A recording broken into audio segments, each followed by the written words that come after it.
Hi നമസ്കാരം പ്രിയപ്പെട്ടവരെ. ബീഹാറിൽ 132 അടി നീളമുള്ള വമ്പൻ മൊബൈൽ ടവർ മോഷണം പോയി. പോയില്ലെങ്കിലുള്ള അതിശയം. പശ്ചിമബംഗാളിൽ മമതാ ബാനർജിയെ തള്ളി സുവേന്ദു അധികാരി അധികാരത്തിൽ വന്നപ്പോൾ തന്നെ അവിടുത്തെ ഗോ സംരക്ഷകരുടെ കാര്യത്തിൽ ഒരു തീരുമാനമായിട്ടുണ്ട്. നൂറുകണക്കിന് ആയിരക്കണക്കിന് ഗോമാതാക്കളാണ് ചത്തു തൊലഞ്ഞ് കിടക്കുന്ന കാഴ്ച. വളരെ ദയനീയമാണ് അതൊക്കെ. എന്തായാലും ലെവൻ വോട്ട് ചെയ്ത ആളുകൾ തന്നെ ഇപ്പം എവനെതിരെ തിരിയുന്ന ഒരു കാഴ്ചയാണ് നമ്മൾ കണ്ടുകൊണ്ടിരിക്കുന്നത്. അതോടൊപ്പം തന്നെ വളരെ പ്രധാനപ്പെട്ട ഒരു വാർത്തയുണ്ട്. നമ്മുടെ പ്രധാനമന്ത്രി ഇതുവരെ ഒരു അക്ഷരം പോലും മിണ്ടിയിട്ടില്ല എന്നുള്ളതാണ്. നമ്മുടെ രാജ്യത്തിന്റെ ഒരു പൗരൻ അല്ലെങ്കിൽ നമ്മുടെ രാജ്യത്തിന്റെ ഒരു മിലിറ്ററി ഉദ്യോഗസ്ഥൻ മറ്റ് രാജ്യങ്ങളിലോ അല്ലെങ്കിൽ നമ്മുടെ രാജ്യത്ത് വെച്ചോ കൊല്ലപ്പെടുകയാണെന്നുണ്ടെങ്കിൽ അത് നമുക്ക് തീരാ നഷ്ടമാണ്. നമുക്കത് വലിയ വേദന ഉണ്ടാക്കുന്ന ഒരു സംഭവം കൂടെയാണ്. എന്തായാലും വളരെ പ്രധാനപ്പെട്ട ഒരു വാർത്ത. ഇത് നമ്മുടെ ഈ മലൻ നമ്പ്യാരോ അല്ലെങ്കിൽ ഇവിടുത്തെ ഈ വേശ്യ മാധ്യമങ്ങളൊന്നും ഇതുവരെ ഇതിനെക്കുറിച്ചിട്ട് ഒരു അക്ഷരം പോലും മിണ്ടിയിട്ടില്ല. നമ്മുടെ BJP-യുടെ കൊണാണ്ടർമാർ ആരും ഒരു അക്ഷരം പോലും മിണ്ടിയിട്ടില്ല. 3 പേരാണ് മരണപ്പെട്ട എന്നുള്ളൊരു വാർത്ത വരുന്നുണ്ട്. അതോടൊപ്പം തന്നെ നമ്മുടെ 3 കപ്പലുകളാണ് ഈ കഴിഞ്ഞ ദിവസങ്ങളിലായിട്ട് അമേരിക്കയുടെ ബോംബ് ആക്രമണത്തിൽ തകർന്ന് തരിപ്പണമായത്. ഇതിനെക്കുറിച്ചിട്ട് ആരെങ്കിലും ഒരു അക്ഷരം മിണ്ടുന്നുണ്ടോ? അല്ല, ഈ രാജ്യസ്നേഹം തുളുമ്പി നിൽക്കുന്ന രാജ്യത്തിന്റെ സ്വയം സേവ സംഘകർ എന്നൊക്കെ പറയുന്ന ഈ മലനാറികളുണ്ടല്ലോ, ഇവന്മാരെ ഒന്നും നമ്മൾ ഈ ഒരു സംഭവം നടന്നിട്ട് കണ്ടിട്ട് പോലുമില്ല. നമ്മുടെ മലൻ നമ്പ്യാറിന്റെ ചാനലിനകത്ത് ഒരു വാർത്ത വന്നായിരുന്നു. നമ്മുടെ ഒരു നാവിക ഉദ്യോഗസ്ഥൻ മരണപ്പെട്ടു എന്നുള്ളൊരു വാർത്ത. ഈ നാവിക ഉദ്യോഗസ്ഥൻ ആരാണെന്ന് നിങ്ങൾക്കറിയാമോ? ആണ് പറഞ്ഞത് ഈ ഗാസയിൽ അല്ലെങ്കിൽ നമ്മുടെ പലസ്തീനിൽ വംശഹത്യ നടത്തണം എന്ന് പറഞ്ഞൊരു പോസ്റ്റ് ഇട്ട ഒരു BJP-യുടെ ഒരു വലിയൊരു കൊണാണ്ടറായിരുന്നു ഇവൻ. ഇവന്റെ മകനാണ് അവിടെ മരണപ്പെട്ടത്. പക്ഷെ അതാരാണെങ്കിലും ഇന്ത്യക്കാരനാണ്. ആയിക്കോട്ടെ, BJP-കാരനായിട്ടോ ആരായിക്കോട്ടെ, ഒരു ഇന്ത്യക്കാരനാണ്. മറ്റു രാജ്യത്ത് പോയിട്ട് അമേരിക്കന്റെ ആക്രമണത്തിൽ മരണപ്പെട്ടത്. അത് നമുക്ക് തീരാ നഷ്ടമാണ്. മരണപ്പെട്ടു പോയിട്ടുള്ള ആ ഒരു നാവിക ഉദ്യോഗസ്ഥന് എൻ്റെ ആദരാഞ്ജലികൾ അർപ്പിക്കുകയാണ്. ഇതുപോലും പറയാൻ കെൽപ്പില്ലാത്ത മരവാഹനങ്ങളാണ് ഇവിടുത്തെ സംഘികൾ. അമേരിക്കയുടെ ആക്രമണത്തിൽ കൊല്ലപ്പെട്ടു എന്ന് പറയാൻ ഇവർക്ക് പറ്റില്ല. ഇനിയിപ്പോൾ ഇറാന്റെയോ അല്ലെങ്കിൽ മറ്റേതെങ്കിലും മുസ്ലിം രാജ്യങ്ങളുടെ ഭാഗത്തു നിന്നാണ് ഇത്തരത്തിലൊരു സംഭവം വരുന്നുണ്ടെങ്കിൽ ഈ കർമ്മ കക്കൂസും മലൻ നമ്പ്യാരും മറ്റവനും രാജ്യസ്നേഹികളും എല്ലാം കൂടെ വന്നിരുന്നോണ്ട് അങ്ങോട്ട് ചാനലിനകത്ത് വന്നിരുന്നോണ്ട് അങ്ങ് മെഴുകി അങ്ങ് മറിഞ്ഞാനായിരുന്നു. ഇപ്പം രാജ്യസ്നേഹവും ഇല്ല. രാജ്യത്തെ കുറിച്ചിട്ട് പറയാൻ ഇവന്മാരുടെ ഒക്കെ അണ്ണാക്കി പിരിവെട്ടിയിരിക്കുകയാണ്. എൻ്റെ പ്രിയപ്പെട്ട പ്രേക്ഷകരെ, എനിക്ക് ഏറ്റവും കൂടുതൽ ഇഷ്ടമുള്ള ഒരു വ്യക്തിയാണ് നമ്മൾ ഇപ്പൊ കോൺഗ്രസിന്റെ വക്താവായിട്ട് നിന്ന് ജയിച്ച സന്ദീപ് വാര്യർ ആദ്യമായിട്ട് നിയമസഭയിൽ വന്നതിന് ശേഷം അദ്ദേഹം അവിടെ ഇരുന്ന 3 മരമണ്ടന്മാരായിട്ടുള്ള സംഘി ഓളികളുടെ അണ്ണാക്കി കൊടുക്കുന്ന ഒരു കിഡിലൻ വീഡിയോ വന്നിട്ടുണ്ട്. Don't miss it. ഇത് നിങ്ങൾ കണ്ട് നിങ്ങളുടെ ലൈക്കും കമന്റും എല്ലാം സന്ദീപ് വാര്യർക്കാണ് കൊടുത്തേര്. വീഡിയോ കണ്ടു നോക്കിയോ, മാസാണ് കേട്ടോ, കൊല്ലം മാസ്. ഗവർണർ നടത്തിയിട്ടുള്ള UDF സർക്കാരിന്റെ നയപ്രഖ്യാപന പ്രസംഗത്തെ പിന്തുണച്ചും ആ നയപ്രഖ്യാപന പ്രസംഗത്തെ പിന്തുണച്ച് ശ്രീ വിൻസെന്റ് MLA അവതരിപ്പിച്ച പ്രമേയത്തെ അനുകൂലിച്ചും ഞാനിവിടെ സംസാരിക്കുകയാണ്. സർ, ഞാൻ ആദ്യമായി എന്നെ തെരഞ്ഞെടുത്ത് ഈ നിയമസഭയിലേക്ക് അയച്ച തൃക്കരിപ്പൂരിലെ ജനങ്ങളോടുള്ള എൻ്റെ അഗൈതവുമായിട്ടുള്ള നന്ദി രേഖപ്പെടുത്താൻ ഈ അവസരം ഉപയോഗിക്കുകയാണ്. സഖാവ് EMS മുതൽ സഖാവ് EK നായനാർ വരെയുള്ള ഒട്ടേറെ ശീർഷരായിട്ടുള്ള കമ്മ്യൂണിസ്റ്റ് നേതാക്കൾ വിജയിച്ചു പോന്നിട്ടുള്ള, ചരിത്രത്തിൽ ഇന്നേ വരെ ഇടതുപക്ഷ ജനാധിപത്യ മുന്നണി മാത്രം വിജയിച്ചു പോന്ന ഒരു നിയോജകമണ്ഡലത്തിൽ നിന്ന് ചരിത്രത്തിൽ ആദ്യമായി UDF-ന്റെ ഒരു MLA ആയി നിയമസഭയ്ക്കകത്തേക്ക് പ്രവേശിക്കാൻ സാധിച്ചതിലുള്ള അതിയായ സന്തോഷം രേഖപ്പെടുത്താൻ ഞാൻ ആഗ്രഹിക്കുകയാണ്.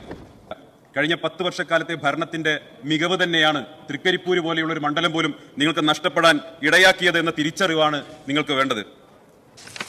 മതവർഗീയതയ്ക്കെതിരെയുള്ള വിധി കൂടിയാണ് സർ വന്നിട്ടുള്ളത്. കടുത്ത വർഗീയ പ്രചരണം ഞാൻ മത്സരിക്കുന്ന സ്ഥലത്തടക്കം നടത്തി. എന്താ പറഞ്ഞത്? ന്യൂനപക്ഷ ഏകീകരണം ഉണ്ടായി, മുസ്ലിം ഏകീകരണം ഉണ്ടായി എന്നാ പറഞ്ഞത്. സർ, ഞാൻ തോൽപ്പിച്ച സ്ഥാനാർത്ഥിയുടെ പേര് VPP മുസ്തഫ എന്നാണ്. അവിടുത്തെ Muslim community Sandeep Warrier quote ചെയ്തിട്ടുണ്ടെങ്കിൽ അതെങ്ങനെയാണ് സർ മതവർഗീയതയാവുന്നത്? എന്റെ പ്രിയ സുഹൃത്ത് ജോയ് ഇവിടെ ഇരിക്കുന്നുണ്ട്. അദ്ദേഹത്തിന്റെ സമുദായം തവനൂർ മണ്ഡലത്തിൽ എത്രയാ ഉള്ളത്? മലപ്പുറം ജില്ലയെ വർഗീയവാദികളുടെ ജില്ല എന്ന് വിളിച്ചതാരാണ്? നിങ്ങളല്ലേ മലപ്പുറം ജില്ലയെ ഇതുപോലെ ആക്ഷേപിച്ചത്? അവിടെ ജോയ് എങ്ങനെ ജയിച്ചു? അങ്ങനെ ഒട്ടേറെ ഉദാഹരണങ്ങളൊക്കെ ചൂണ്ടിക്കാണിച്ചു തരാൻ സാധിക്കും. ഞാൻ അതിലേക്ക് ദീർഘമായി കിടക്കുന്നില്ല. ഇവിടെ BJP-യുടെ ബഹുമാനായിട്ടുള്ള നേതാവ് സ്വർണം കട്ടവൻ ആരപ്പ, സഖാക്കളാണേ അയ്യപ്പ എന്ന് ഞങ്ങൾ പാടി എന്ന് പറഞ്ഞു. ഞാൻ അദ്ദേഹത്തോട് ചോദിക്കാൻ ആഗ്രഹിക്കുകയാണ്. എനിക്ക് അങ്ങയുടെ എല്ലാ ബഹുമാനവും ഉണ്ട്. അവിടെ 3 അംഗങ്ങൾ BJP-യുടെ ഇരിക്കുന്നുണ്ട്. ഇവിടെ സ്വർണ്ണക്കൊള്ള നടന്ന കാലഘട്ടത്തിൽ നിങ്ങൾ മൗനത്തിന്റെ വാത്മീകത്തിൽ ഒളിച്ചിരിക്കുകയായിരുന്നില്ലേ? 10 ദിവസം ആ സ്വർണ്ണക്കള്ളക്കെതിരെ പ്രതിഷേധത്തിന്റെ പേരിൽ ജയിലിൽ കിടന്നിട്ടാണ് UDF-ന്റെ അംഗമായിട്ട് ഞാൻ ഈ നിയമസഭയിൽ എത്തിയിട്ടുള്ളത്. നിങ്ങൾ എവിടെയായിരുന്നു? കോൺഗ്രസിന് നേട്ടമുണ്ടാകും എന്ന് വിലയിരുത്തി സ്വർണ്ണക്കൊള്ളക്കെതിരെ വായ തുറക്കാൻ പോലും BJP തയ്യാറായില്ല. നിങ്ങൾ മനസ്സിലാക്കണം. എന്റെ കയ്യിലുള്ളത് 2019 BJP-യുടെ പ്രകടന പത്രികയാണ്. സങ്കല്പ് പത്ര അവിടെ ഇരിക്കുന്ന BJP അംഗങ്ങൾക്ക് പലർക്കും അറിയുന്ന കാര്യമാണ്. അതിൽ ശബരിമലയെ കുറിച്ച് പറയുന്നുണ്ട്, we will endeavour to secure constitutional protection on issues related to faith and belief എന്ന് ശബരിമലയെ കുറിച്ച് 36-ാം പേജിൽ പറയുന്നു.